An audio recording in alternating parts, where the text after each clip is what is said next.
Boa noite, irmãos. Paz do Senhor Jesus. Todo mundo bem? Uma alegria estar aqui com vocês mais uma vez essa noite, tendo o privilégio de, junto com vocês, a gente cultuar o nosso Deus, glorificar o nome dele, louvá-lo e, ao mesmo tempo, aprender com ele, com a sua palavra que não volta para ele vazia. Eu queria, desde já, convidar vocês para que a gente voltasse a nossa atenção para o Senhor. Eu sei que na correria do dia a dia, às vezes quando a gente para ver um culto, ainda mais a gente está em casa, né? Você ainda está terminando de jantar, às vezes está correndo e põe o culto para rolar e vai fazer a janta, vai trocar de roupa, vai até tomar um banho, põe lá no celular. Enfim, irmãos, mesmo assim, vamos dar o nosso melhor para Deus agora, nossa atenção, nosso louvor, nossa reverência, porque Ele é digno. Amém? Vamos iniciar então fazendo uma oração, nos apresentando diante do Senhor e entendendo que nós estamos agora, independente do local onde você está. De repente você está dentro do transporte, né, e está lá com o celular, um fone de ouvido, pois agora você está no reino de Deus. Agora você está na presença do seu Pai, não importa se está dentro do ônibus, no sofá da sua sala, ou aqui, diante de uma câmera gravando, com o Adriano aqui me acompanhando. Não importa. Agora vamos entrar na presença do nosso Deus. E isso não é físico, isso é espiritual. Por isso, não deixe que qualquer coisa deste mundo tenha mais valor do que este momento de você estar diante do teu Pai. Amém? Feche os seus olhos, erga suas mãos. Pai Celestial, em nome do teu Filho Jesus Cristo, nós agora nos colocamos diante da tua face, trazendo diante de ti o nosso louvor e a nossa ação de graças, para dar início de maneira oficial ao nosso ajuntamento nesta noite, sabendo que tu és digno de toda a honra, de toda a glória, de todo o louvor e de toda a adoração, e que nós, Senhor, nas nossas imperfeições, nas nossas inconstâncias, Senhor, na velocidade com que nós nos relacionamos com as coisas do mundo, na ansiedade que vivemos os nossos dias. Muitas vezes temos pouco tempo, e mesmo no pouco tempo que temos, às vezes estamos dispersos e distraídos, e não nos voltamos inteiramente para Ti. Pois nesta noite nós clamamos a Ti em nome de Jesus. Envia, Pai, desde o Teu trono da glória, o Teu Espírito Santo, e nos ajuda a levar cativo até a Tua presença, até diante do Teu trono, os nossos pensamentos, sentimentos, Senhor, a lançar sobre Ti, em nome de Jesus, toda a nossa ansiedade, com a certeza de que Tu tem cuidado de nós, e com confiança e esperança absolutas em Ti, porque Tu és fiel, Senhor. Quando não Te conhecíamos, o Senhor enviou o Teu Filho para morrer por nós. O Senhor nos tem amado desde a fundação do mundo e não nos tem deixado solícitos. Por isso, nós estamos aqui agora e com confiança invocamos a Tua presença. Não nos deixe, Senhor, desamparados, não nos deixe dispersos, com os pensamentos indo de um lado para o outro, mas nos ajuda a focar em Ti. E nós, desde já, também pedimos pelos nossos irmãos que estão enfrentando lutas, cujos nomes estão nos pedidos de oração da nossa pequena comunidade, tanto aqui da Vila Galvão como lá de Itaquera, Senhor. Toma nas Tuas mãos cada vida, entra com providência, com socorro na vida dos homens, mulheres, crianças, adolescentes, jovens, anciões, faz maravilhas e prodígios na vida deste povo. E a todos nós, Senhor meu Deus, enriquece com a Tua palavra e com a Tua direção, através do Espírito Santo. É isso que Te pedimos e desde já Te agradecemos, deixando a nossa vida nas Tuas mãos, para a honra, para a glória, para o louvor do Teu nome, em nome de Jesus, o Teu Filho, que vive e reina para todo sempre. Amém, Senhor. Amém.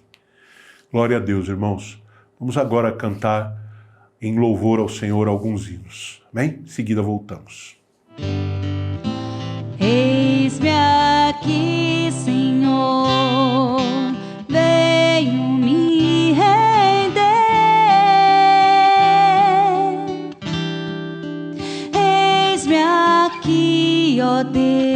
Deus, minha vida oferecer.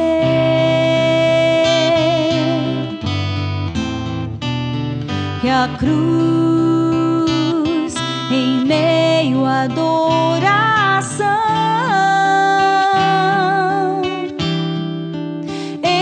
elimina o que é da velha criação. Eu sei, Senhor, que é direito teu mudares tudo em alguém como eu. Isto é o melhor que tens pra minha vida. Só me resta em amor te obedecer. Eis-me aqui, Senhor, venho me render. Eis-me aqui, ó Deus, minha vida oferecer.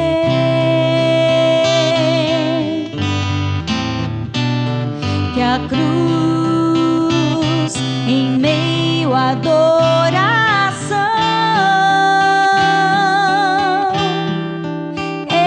elimina o que é da velha criação.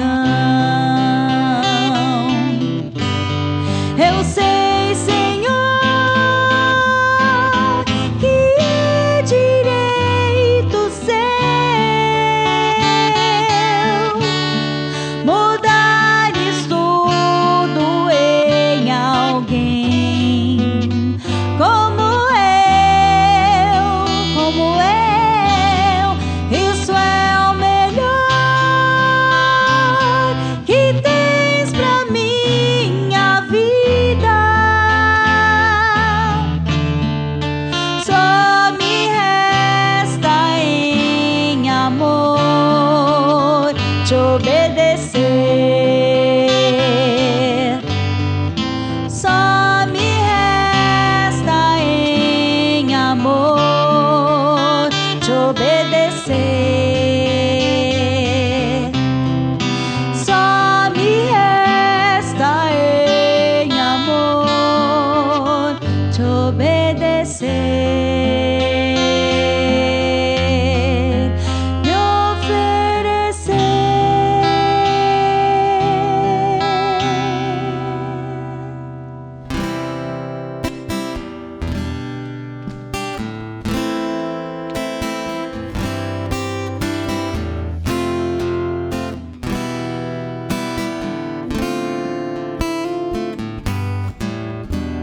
Sonda-me, Senhor, e me conhece. Quebranta o meu coração.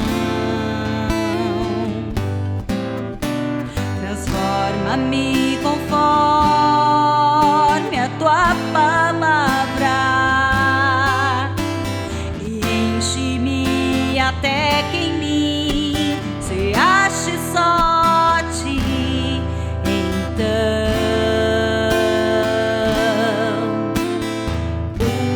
usa-me, Senhor, usa-me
Eis aqui a minha vida, usa-me, Senhor.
Eis aqui a minha vida, usa-me, Senhor, usa-me, sonda-me, quebranta-me, transforma-me, enche-me e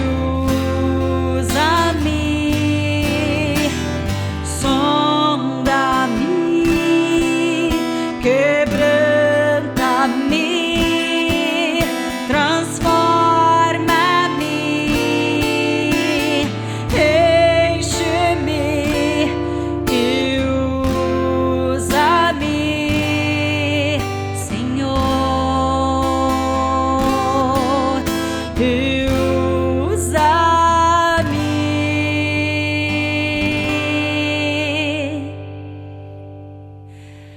Senhor.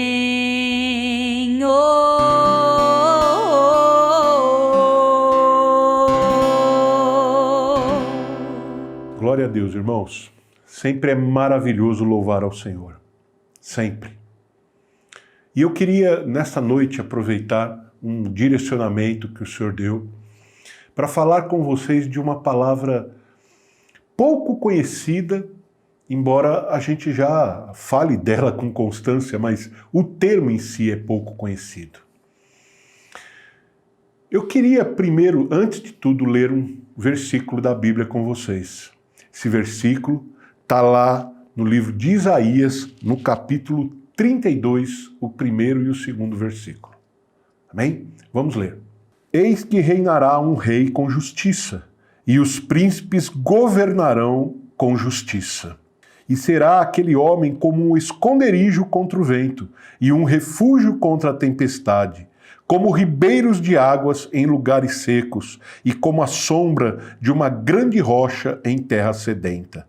E os olhos dos que veem não olharão para trás, e os ouvidos dos que ouvem estarão atentos. Amém? Essa palavra fala de Jesus, de como ele será quando ele vier. E vier para o reino eterno, não é? Vocês sabem que nós temos um fundamento bíblico que se refere ao amor, à liberdade e à vida no Espírito, não é isso? E nós temos nos últimos anos também falado muito com vocês sobre escatologia, muitos pequenos detalhes, né? Existe uma outra coisa que está dentro do contexto de escatologia. Esse outro assunto é o dispensacionalismo. Eventualmente falo dele aqui e ali, algum detalhe. O dispensacionalismo, mais do que uma doutrina, ele é uma divisão do tempo que o ser humano vive aqui na Terra, né? E em períodos, em determinados blocos, em determinados períodos, onde aconteceram coisas diferentes que fizeram com que o relacionamento do homem com Deus também fosse diferente. Então, nós temos, segundo os estudiosos, o dispensacionalismo dividido em 7 blocos, 7 períodos. Não vou falar especificamente deles. Eu só quero informar vocês que nós temos essa doutrina, nós conhecemos, nós anunciamos essa doutrina. Ela tem a ver com o reino milenar que ainda virá. Tem a ver, quando dizemos que estamos vivendo a época da igreja, o período da igreja, a era da graça ou o tempo dos gentios, estamos nos referindo a um desses períodos.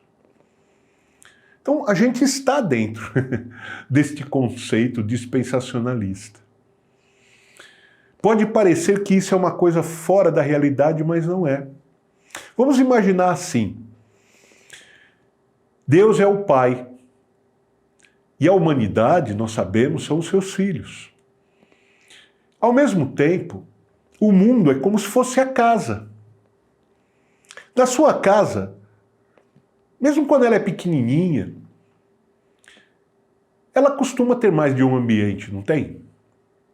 Por exemplo, a sala, quarto, cozinha e banheiro. Uma casinha simples. Não é assim? Às vezes não tem nem a sala. A sala e o quarto são uma coisa só. Aí tem um banheirinho e a cozinha, copa, tudo junto. Mas são ambientes diferentes, não são? O que você faz no banheiro, você não faz na cozinha. Não é verdade? O que você faz no quarto, você não faz na sala. Às vezes você tira um cochilo lá no sofá, mas dormir de verdade, você vai para o seu quarto, para sua cama, não é? Às vezes é gostoso dar um cochilo no sofá. Mas, por outro lado, a gente assiste televisão normalmente na sala. A gente não assiste televisão no quarto. Senão a gente, na verdade, nem dorme, Ou nem assiste. Acaba não fazendo nenhuma coisa nem outra. E na cozinha? Você faz o que você faz no banheiro? Claro que não. É diferente. A cozinha tem lá o lugar onde você vai comer, onde você vai preparar a comida. Então, até a higiene é diferente, Da mesma maneira, é o relacionamento de Deus com os seus filhos ao longo da história humana. Se você pegar uma criança, desde o momento que ela nasce até o momento que ela se torna adulta, quantos momentos, quantas fases de vida ela passa? Primeiro aquela fase do nenezinho, que vai até ali os 4, 5 anos, às vezes um pouquinho mais. Depois se torna mesmo uma criança, que vai até ali os 10, 11 anos. Depois já vira um adolescente, começa a ver as coisas diferentes. Aí dos 17 anos já vira um jovem, já começa a focar em outras coisas. E assim é a vida, Tem fases. E à medida que as fases mudam, a nossa maneira de nos relacionar com as pessoas também muda. A nossa maneira de nos relacionarmos com Deus também muda. A nossa maneira de nos relacionarmos conosco mesmo às vezes muda. Então, da mesma maneira que existem fases numa vida humana, no relacionamento do ser humano com outro ser humano, com a sua família, e da mesma maneira que existem regras diferentes para os ambientes da casa, que é da mesma família. Assim também, quando a gente olha para os períodos da raça humana aqui no planeta, desde o momento da criação, a gente percebe que há mudanças, Há mudanças. Um determinado período foi de um jeito, depois outro veio de outro jeito, as regras eram diferentes, os conceitos eram diferentes. Os dispensacionalistas, os estudiosos, eles falam que esses 7 períodos também se referem à maneira como Deus manifestou a sua lei, as suas regras aos seres humanos. Tudo isso está dentro desse contexto. E isso pode parecer muito pouco prático para você. Mas o dispensacionalismo, ainda que ele seja dividido em em eras, e tenha regras diferentes em períodos diferentes, ele tem um conceito, um contexto que está por trás. E esse conceito que está por trás são duas coisas principais com as quais a gente muito fala com vocês. Muito, a gente fala muito. O primeiro tem a ver com a infalibilidade da Bíblia. O fato de que a Bíblia não erra. E de que a palavra de Deus não volta para ele vazia.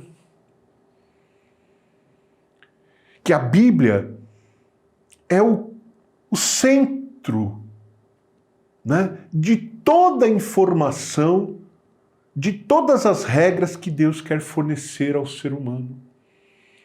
Seja para um, seja para um grupo, seja para todos. Às vezes você está lá no quarto e o seu pai te dá uma regra. Essa regra vale enquanto você está no quarto. Quando você sai do quarto e vem para a sala, aquela regra já... Por exemplo, não quero que coma no quarto. Na casa de vocês é assim, eu vivo falando para os meus filhos, não coma no quarto.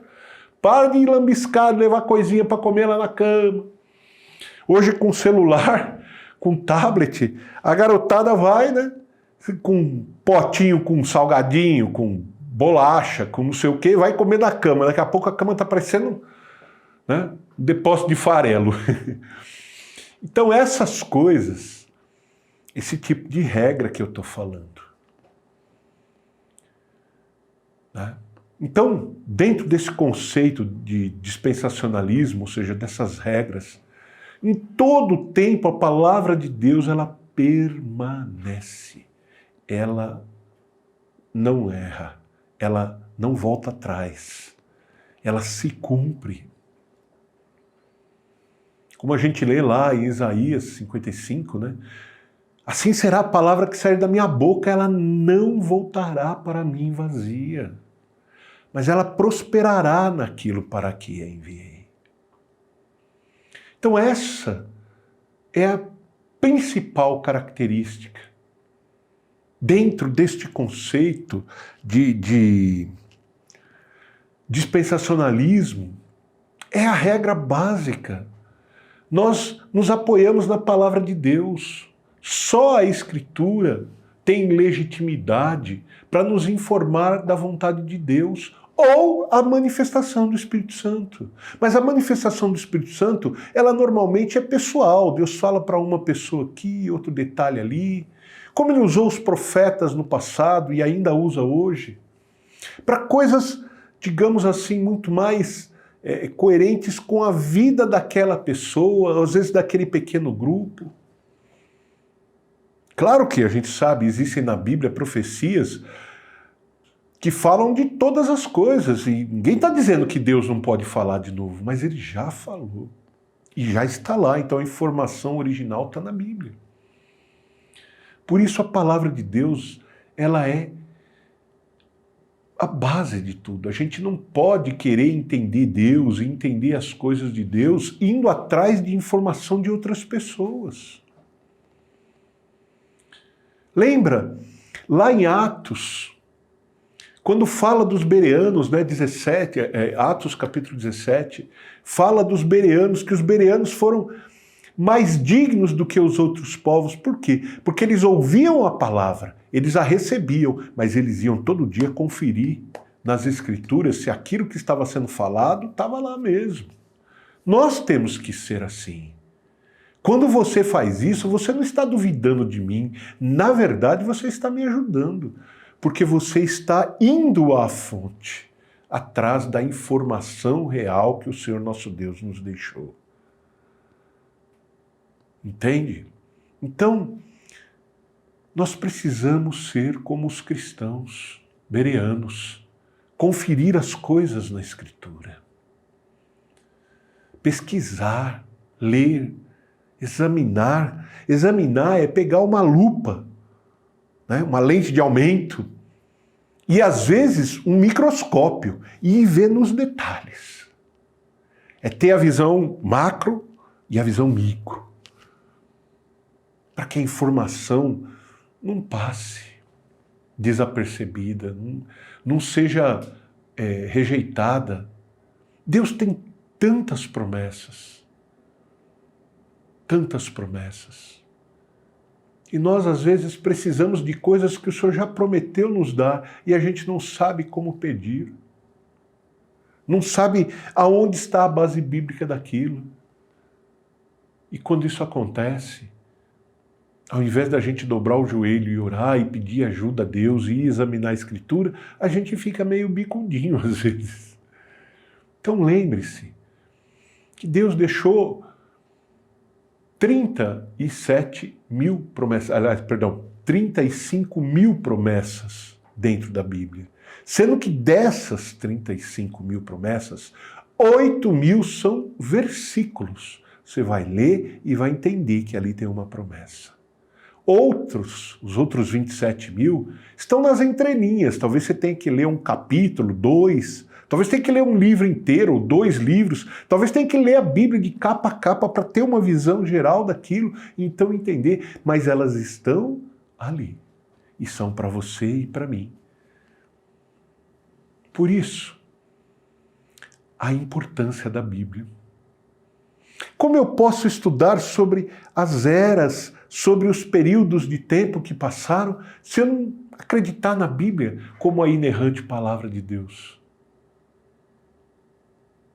Se eu não tratar a Bíblia como a informação básica que Deus deixou para nós, como dizem alguns, né, isso aqui é o nosso manual de instruções, né? Quando você compra um produto, você não vê o manual do usuário lá, te ensina como ligar, como pôr na tomada, a maioria não lê, né? Pega e já sai fazendo, né? Mas existe um manual, e o nosso é a Bíblia Sagrada, não é? É maravilhoso a gente saber que a Bíblia contém uma informação que não volta. E essa Bíblia, ela não pode ser interpretada de qualquer jeito, irmãos. Eu não posso olhar para a Bíblia como algo que eu vou entender da mesma maneira que eu entendo se eu ler uma história em quadrinhos. A Bíblia, em primeiro lugar, ela é um livro escrito por Deus com uma informação de ordem espiritual. Então eu preciso do Espírito Santo para me ajudar a entender. Porém, Deus falou com palavras humanas. Então eu também preciso de alguma informação literária, né, para entender a Bíblia. Existem basicamente 2 métodos de interpretação da Bíblia. Um é chamado de método literal. Quando eu leio, o que eu leio é o que está lá. E o segundo método de interpretação é o alegórico. E o que eu leio quer dizer alguma coisa, e não é exatamente o que está escrito. A Bíblia, ela é um livro que foi escrito ao longo destes 7 períodos de tempo. Eu nem falei ainda para vocês quais são esses períodos de tempo, não é? Mas dentro desses 7 períodos de tempo, dessas 7 dispensações, a Bíblia foi sendo escrita. E é óbvio, quando você muda, por exemplo, a minha letra é diferente da letra do Adriano, que é diferente da letra do Eduardo, que é diferente da letra da Silvana, que é diferente da letra da Magda, que é diferente da letra do Joel, que é diferente da letra da Flávia. Cada um tem uma caligrafia, não é? E da mesma maneira, cada um tem uma maneira de escrever. Às vezes a gente usa gíria, às vezes a gente usa palavras mais pesadas, né? Palavrão, palavra mais chula. Às vezes a gente fala de um jeito mais técnico. às vezes a gente fala de um jeito mais agressivo, às vezes a gente fala mais manso, cada um tem um jeito. E quando você vai escrever, isso também aparece. Cada um tem uma maneira de escrever. Então, a Bíblia, as histórias, o conteúdo da Bíblia, ele foi sendo escrito gradativamente ao longo de séculos. Por escritores que tinham cultura diferente, que eram de posições dentro da sociedade completamente diferente. Alguns eram cultos, outros eram chucros, alguns eram doutores, outros eram reis, outros eram quase analfabetos. E Deus foi usando essas pessoas para transmitir a informação dentro do que elas podiam, do que elas eram capazes. E além disso, depois que tudo isso estava escrito em línguas que nós não conhecemos, ainda veio todo o processo de pessoas que sentaram para traduzir aqueles textos, que tiveram que entender cultura, história, não apenas a língua, mas a maneira de falar para traduzir para nós.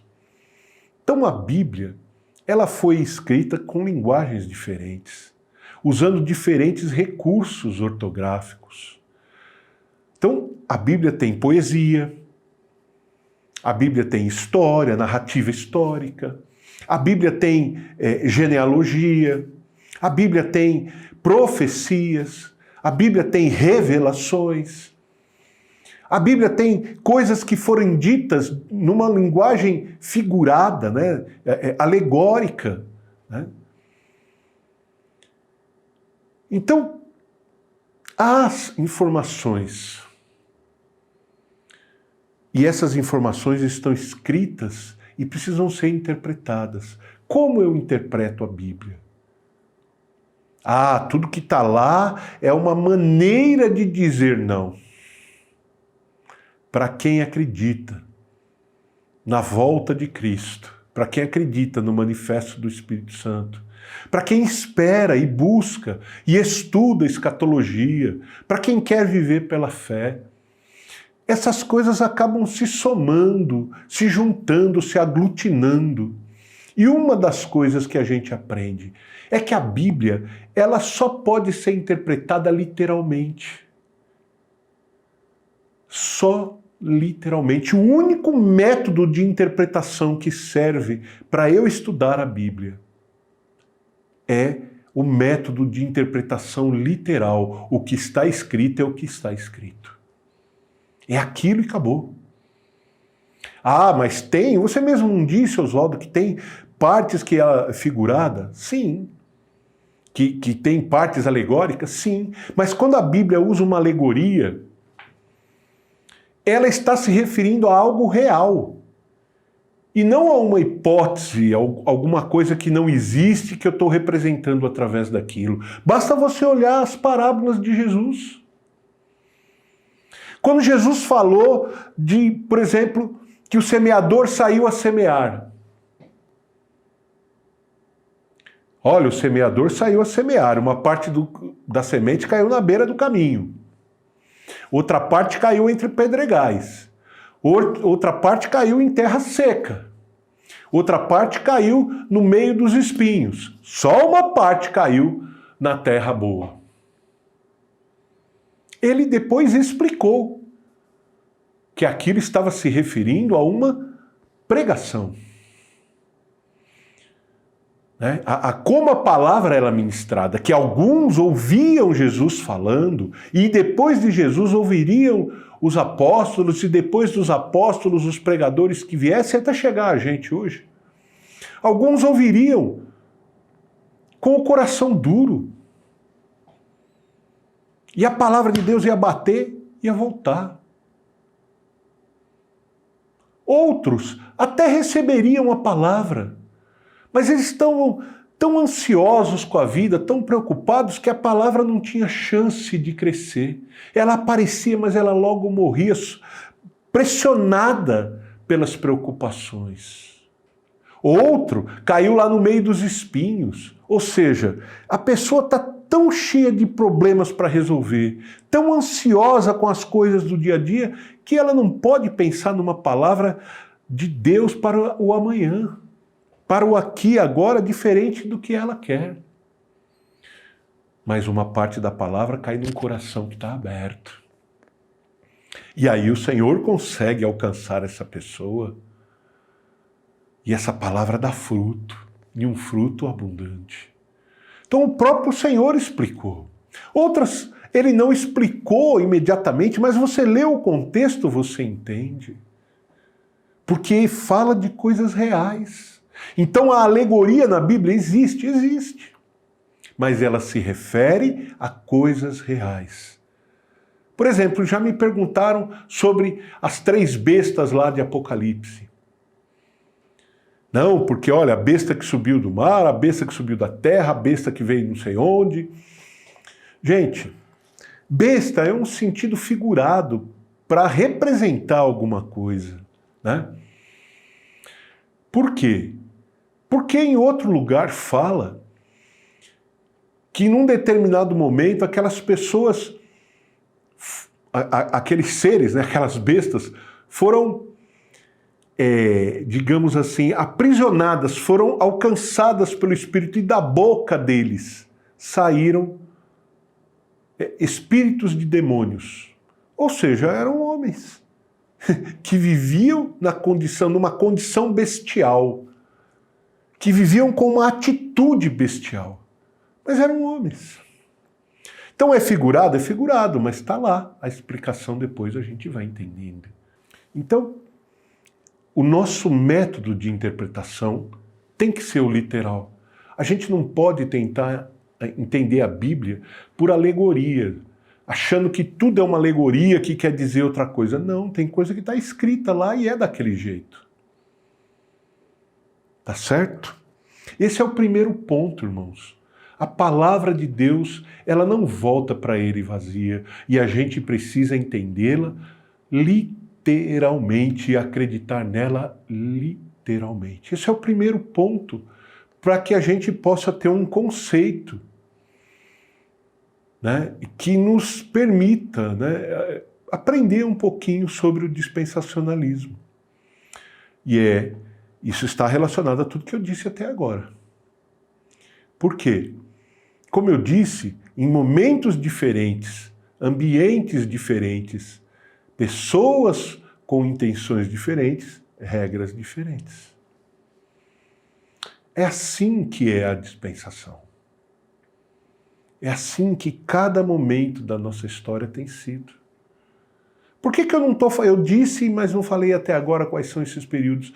Porque, na verdade, isso é o menos importante. O importante é você saber que dentro destes períodos, Deus está no comando. Ele sempre esteve e sempre estará. Não importa o que esteja acontecendo, segundo a nossa visão humana, como algo bom ou algo ruim, algo certo e agradável, ou algo errado e ruim, desagradável, não importa. Importa que seja a vontade de Deus. E o segundo ponto em relação a essa interpretação desse tempo, né, é algo que a gente fala muito com vocês e que, infelizmente, para muitas pessoas, mesmo religiosos, mesmo cristãos, parece loucura. Mas é o fato de que Israel e a igreja não são o mesmo. Quando a igreja apareceu, ela não substituiu Israel. Ela não recebeu as promessas que Deus deu a Israel. Algumas promessas, destas 35 mil que temos na Bíblia, são específicas para Israel. E a igreja jamais vai ver essas promessas se cumprindo nela, porque ela não é Israel. Entenda, Deus tem um amigo, esse amigo chamado Abraão, ao qual ele deu promessas para toda a posteridade desse homem. Deus volta atrás? Não. como a gente já falou aqui, Deus não volta atrás na sua palavra. Deus fez promessas a Abraão que se referem aos filhos de Abraão. Essa promessa não pode se perder. Ah, não, mas agora é a igreja. Não, se fosse a igreja, essas promessas teriam perdido o valor. Porque eventualmente, né, alguém até é, mas nós não somos israelitas, nós não somos circuncidados, nós não guardamos a lei mosaica, nós não seguimos as regras do Torá. Nós não somos judeus, nós não somos israelitas, nós não somos descendentes de Abraão, Isaque e Jacó. Nós, a igreja, os gentios, somos a noiva do Cordeiro. Ou seja, Deus tem um filho, e esse filho tem uma noiva, e essa noiva somos nós todos juntos. Há promessas para a igreja que Israel nunca vai ver se cumprir. Neles, vai ver se cumprir na igreja. Então, são pessoas, né, por assim dizer, diferentes. São regras diferentes. Eu não posso pegar a igreja e falar Israel não existe mais, agora é a igreja. Não, Israel está aí. E isso está dentro do conceito escatológico que temos estudado. De várias maneiras. Como eu disse, nós estamos hoje vivendo a dispensação chamada Era da Igreja. Tempo da Igreja, tempo dos gentios, ou tempo da graça, não importa. Qual desses nomes se utilize? Mas é o tempo que vivemos. É o período que estamos vivendo desde o início da igreja. E esse período, como todos os períodos, teve um início. Então, agora eu vou falar dos períodos para vocês. Eu vou ler um arquivo que eu trouxe aqui, para ficar mais fácil e não me perder, tá? Eu disse para vocês que são 7 períodos, né? Os 7 períodos são, o primeiro, período da inocência. Ele começa em Gênesis capítulo 1, versículo 1, e vai até Gênesis capítulo 3, versículo 7. É o período que vai do momento da criação, em que Deus começa a criar todas as coisas, até o momento que o homem peca e é tirado da presença de Deus. Chamado período da inocência. O segundo período, chamado período da consciência, ele começa em Gênesis capítulo 3, versículo 8 e vai até Gênesis capítulo 8, versículo 22. Este é o período que envolve, inclusive, o dilúvio, até, né, o final do dilúvio ali. Depois vem o terceiro período, que é chamado governo humano. No final do primeiro período, do período da inocência, o que levou a mudar? O pecado. No final do segundo período, que é o período da consciência, o que levou a mudar? A multiplicação do pecado. Através, né, Deus desceu e confundiu a língua dos homens, porque ali em Babel ele viu que era mal todo o intento do homem. Ali termina o segundo período e começa o terceiro, que é chamado de governo humano, que vai de Gênesis, capítulo 9, versículo 1, até Gênesis, capítulo 11, versículo 32. Vai do momento em que Deus confunde as línguas até o chamado de Abraão.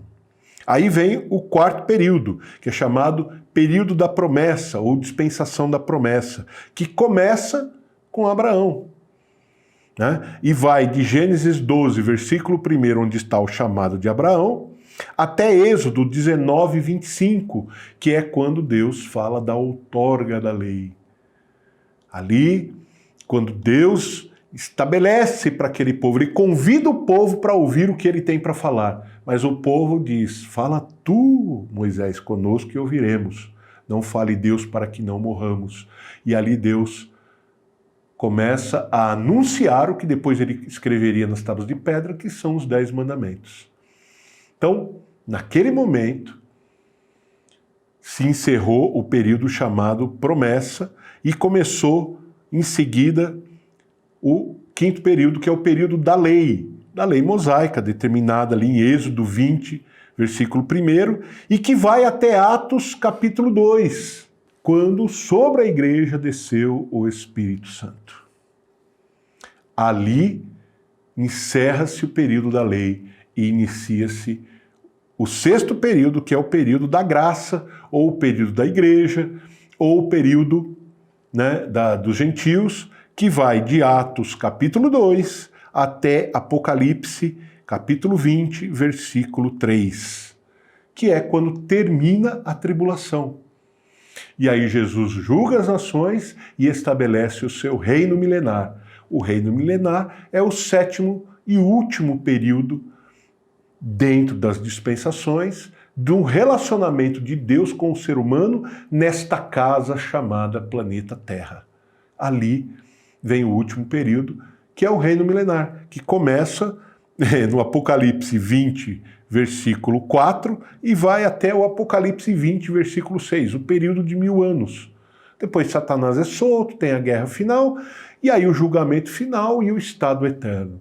Então, esses são os 7 períodos. Nós estamos no 6º período. Período da igreja. A época da graça, que começou em Atos capítulo 2 e vai terminar lá no período, no final da tribulação. Mas por que se chama período da graça? Porque agora é pela graça. É um favor que nós não merecemos. Nós não somos dignos, nós não somos herdeiros de promessas, nós não somos merecedores por nós mesmos, pela nossa linhagem familiar, pela nossa cultura, pela nossa capacidade. Nós estamos aqui por causa do amor de Deus, que enviou o seu Filho para morrer na cruz, para que todo aquele que nele crê não pereça, mas tenha vida eterna. Então nós não podemos nos comparar com Israel. E nós não podemos deixar de recorrer às Escrituras como a inerrante palavra de Deus e de buscar interpretá-la como algo literal. Eu sei que é muita informação para um culto de 40 minutos, mas todas essas coisas têm a ver com a nossa vida. Ainda que você nunca tenha ouvido falar disso, ou ainda que você tenha ouvido e não entenda nada, o que é importante você guardar disso, meu irmão, minha irmã, é o fato de que nós estamos dentro de um cronograma, de um roteiro, de coisas estabelecidas por Deus. Deus está no controle de tudo. Tudo, absolutamente tudo, Ele sabe. Tudo Ele conhece. Como nós lemos na Escritura, todas as coisas existem por Ele, para Ele e por causa dele, nada é por acaso. Nós estamos vivendo hoje neste mundo. Estamos vendo no horizonte nuvens negras. E talvez você esteja no barco com Jesus. E glória a Deus por isso. Mas às vezes Jesus está lá dormindo, sobre almofadas na popa do navio. E o pau está quebrando, as ondas subindo e você desesperado. O que você está esperando para chamar o Senhor? Para atraí-lo para você? Clame. Clame ao Senhor. Invoque a presença dEle. Lá no livro de Salmos, né? Capítulo 40, versículo 1,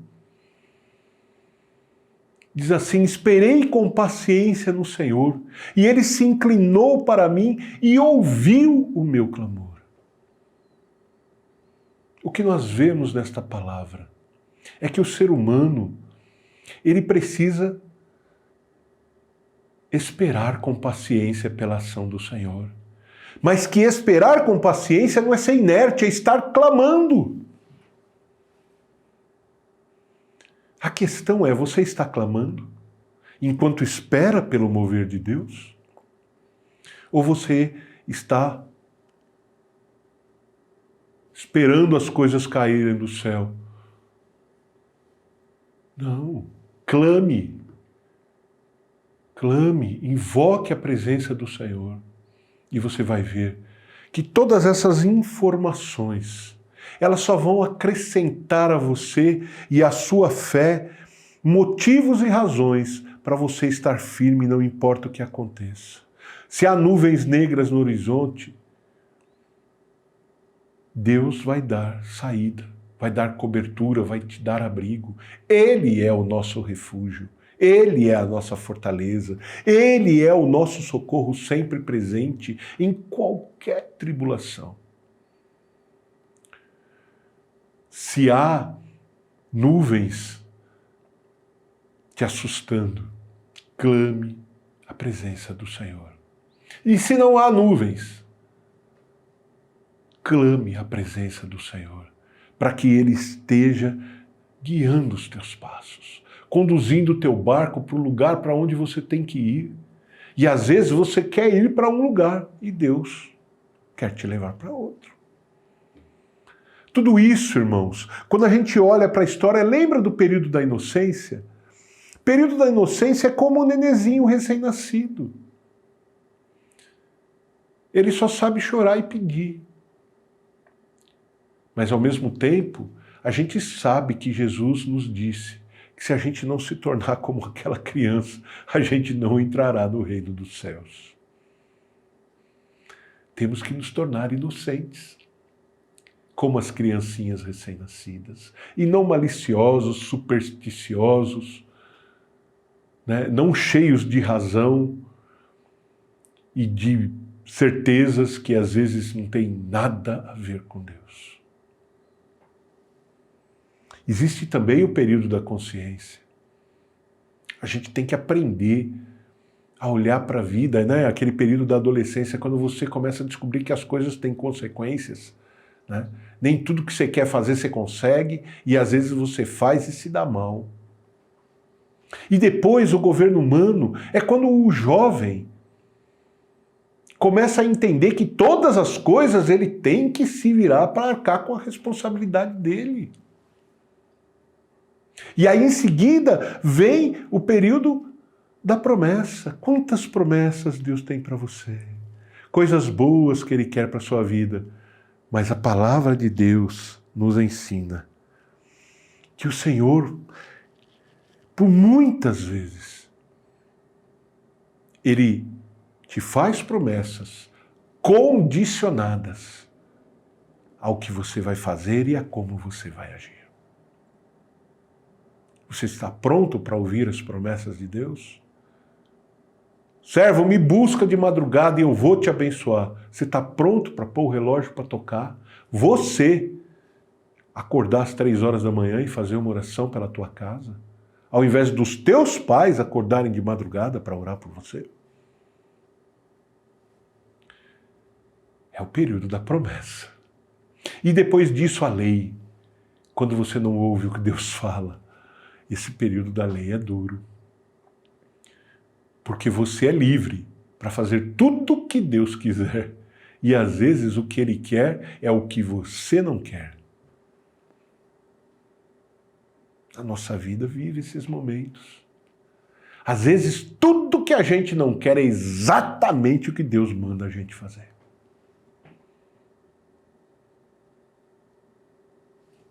Faz parte. A gente está louco para ir numa viagem. Deus fala, não, eu quero você vigiando e orando.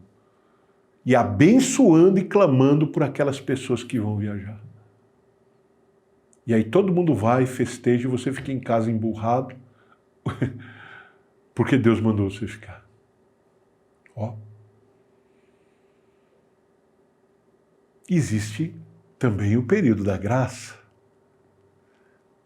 O favor. Você não merece, Deus te dá. Você não é digno, você não fez nada para aquilo, Deus vem e enche a tua vida. Oh, glória a Deus. Isso é bom, não é? Mas isso só acontece com quem se ajusta à vontade do Senhor. Isso não acontece com quem vive a sua própria vontade. E, finalmente, o reino eterno. O reino de Cristo na terra. O reino milenar. Quando Ele virá fisicamente para o mundo, depois da tribulação. Mas e para a sua vida? Quando a vontade de Deus vai estar em primeiro lugar? Quando Deus vai ser o centro da sua vida e quando você vai estar no centro da obediência à vontade dele? Pense nessas coisas, irmãos. Tudo isso é dispensacionalismo, mas tudo isso está no nosso dia a dia. E com a graça de Deus, logo nós vamos falar muito mais dessas coisas. Que o Espírito Santo sopre em você um vento forte, que te leve para frente, que te anime, que te tire do marasmo, da mesmice, porque você foi chamado para uma vida gloriosa com Deus. Amém? Vamos fazer uma oração agradecendo a Deus por este culto, pedindo ao Espírito Santo que nos encha desta palavra. Amém? Ergue as suas mãos. Pai Celestial, Deus Todo-Poderoso, te louvamos, te bendizemos por toda esta grande palavra que tu nos trouxe nessa noite. Que, Senhor, o teu Espírito possa preencher a nossa mente, o nosso coração e nos ajudar a entender tudo isso, a não nos perder, Senhor, a não nos deixar esmorecer pelas dificuldades da vida. Que possamos olhar e ver que da mesma maneira que a humanidade viveu períodos sucessivos contigo, e que de um período para o outro às vezes havia uma ruptura grande, uma mudança grande, mas ainda assim era tu que estava no comando. Assim também acontece na nossa vida. Às vezes as coisas mudam de uma hora para outra e a gente se sente meio sem chão, Senhor. Mas quando o Senhor está à nossa frente, quando a nossa vida está no centro da tua vontade, quando tu é o centro da nossa vida, Senhor, nós temos confiança, nós temos esperança, nós temos fé, nós temos resiliência, nós temos suportância. Nós, Senhor, meu Deus, confiamos em Ti. E isso muda tudo. Porque quando confiamos em Ti, não contamos conosco mesmo, mas com a Tua mão, com a Tua graça, com o Teu favor. Por isso, recebe a nossa ação de graças por toda essa informação. Que o Teu Espírito Santo nos ajude a entender essas coisas e absorvê-las para a nossa vida, a fim de vivermos conforme a Tua vontade. É isso que nós te pedimos e te agradecemos, em nome de Jesus, o Teu Filho, na unidade, na comunhão do maravilhoso Espírito Santo de Deus. Amém, Senhor. Amém. Amados irmãos, que o Senhor possa dar a vocês cada vez mais entendimento. Quando vocês abrirem a Bíblia, que vocês busquem entender o que está escrito literalmente. Que você não procure informações com um ET, porque ele não vai poder te falar nada a respeito da palavra de Deus. Ela não é uma alegoria, ela é uma realidade. Amém? Uma excelente semana para todos vocês. Que Deus abençoe grandemente. O culto está encerrado em nome de Jesus. A paz do Senhor a todos.